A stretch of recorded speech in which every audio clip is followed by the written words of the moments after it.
Hello ସାଙ୍ଗମାନେ କେମିତି ଅଛନ୍ତି ସବୁ ଭଲ ତ? କଣ ଦେଖିବା ଆଜି ଦିନଟି କେମିତି ଗଲା ଏଠି ଭାତ ପାଣି ବସିଯାଇଛି ପୁଚୁ ମୋ ଲାଗି ବ୍ରେକଫାଷ୍ଟ ନେଇକି ଆସିଥିଲା ମୁଁ ଟିକେ ଅଫିସ କାମ ସହିତ ପୁଚୁ ମୁଁ ନାନା ବସିକି ବ୍ରେକଫାଷ୍ଟ କରିଦଉଥିଲୁ ତାପରେ ମଟନ ଆସିଥିଲା ଆଜି। ବୁଧବାର ଭିଡିଓ କେହି କହିବେନି ଗୁରୁବାର ଭିଡିଓ ବୋଲି ଦେଖନ୍ତୁ ଆମ ପୋଖରୀ ଗଛ ତ ଏଇଠି କୁକୁର ଛୁଆ ଗୁଡା ଶୋଇଛନ୍ତି ଦେନ୍ ମଟନ ପାଇଁ ପ୍ରୋସେସ ଚାଲିଲା ରେସିପି ଦରକାର ହେଲେ କହିବେ ମୁଁ ଦେଖେଇଦେବି ପୁରା ଆମର ଓଡିଆ ଷ୍ଟାଇଲ ର ମଟନ ବନା ହେଇଥିଲା।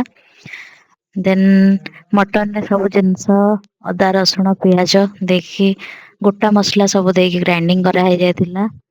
ନା ଆଳୁ ନ ପଡିଲେ ତ ମଟନ ର ଟେଷ୍ଟ ହିଁ ଆସିବନି। ଦେନ୍ ମୁଁ ବନେଇବାରେ ଲାଗିଗଲି ଫାଷ୍ଟ ତେଲରେ ଆଳୁକୁ ଫ୍ରାଏ କରିକି ବାହାର କରିଦେଲି। ଗୋଲ୍ଡେନ ବ୍ରାଉନ ହେଇଗଲା ପରେ ତେଲରେ ଟିକେ ଚିନି ଦେନ୍ ଗୋଟା ମସଲା ସବୁ ଦେଇକି ପିଆଜ ଦେଇକି ପିଆଜ କୁ ଗୋଲ୍ଡେନ ବ୍ରାଉନ ହବା ଯାଏ ଫ୍ରାଏ କଲି। ଦେନ୍ ପିଆଜ ଗୋଲ୍ଡେନ ବ୍ରାଉନ ହେଲା ପରେ ସବୁ ଆମର ମସଲା ପେଷ୍ଟ ଦେଇଦେଲି। ତା ଦେହରେ ହଳଦୀ ଲୁଣ ପକେଇଦେଲି ଅଲଗା କିଛି ବି ମୁଁ ମସଲା ପାଉଡର ଦେଇନି। ସେତିକି ଦେଲି ଏଠି ପୁଚୁ ମତେ ମିଠା ଆଣିକି ଦେଲା ଦେନ୍ ଗାଧେଇକି ମୁଁ ଟିକେ ଆସିଲି ହାରି ଏଠି ମୁଣ୍ଡିଆ ମାରିବା ପାଇଁ ଠାକୁରଙ୍କୁ। ତା ଭିତରେ ଆମର ମଟନ ବି ରେଡି ଯାଇଥିଲା ଦେଖନ୍ତୁ ମଟନ ର ଲୁକ୍।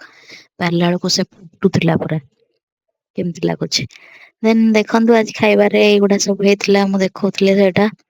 ଆଉ ମଟନ ର ଟେଷ୍ଟ କଣ ହିଁ କହିବି ପୁରା ଦେଶୀ ଷ୍ଟାଇଲ ର ମଟନ ଏତେ ଦିନ ପରେ ଘରେ ଖାଇକି ପୁରା ମଜା ହିଁ ଆସିଗଲା ଆପଣ ମୋ ଏକ୍ସପ୍ରେସନ ରୁ ଜାଣିପାରୁଥିବେ ଓଃ। ପୁରା ତୃପ୍ତି ଦେନ୍ ଖାଇକି ପୁରା ବଢିଆ ସେ ଶୋଇ ପଡିଥିଲି ମମି ମୋତେ ଟିକେ ଚା ନେଇକି ଆସି ଯାଇଥିଲା। ଉଠିକି ଚା ପିଇ ଦେଇଥିଲେ ରାତିରେ ଏଗ ଭୁଜି ସହିତ ରୁଟି ଖାଇକି ଶୋଇପଡିଥିଲି ଏମତି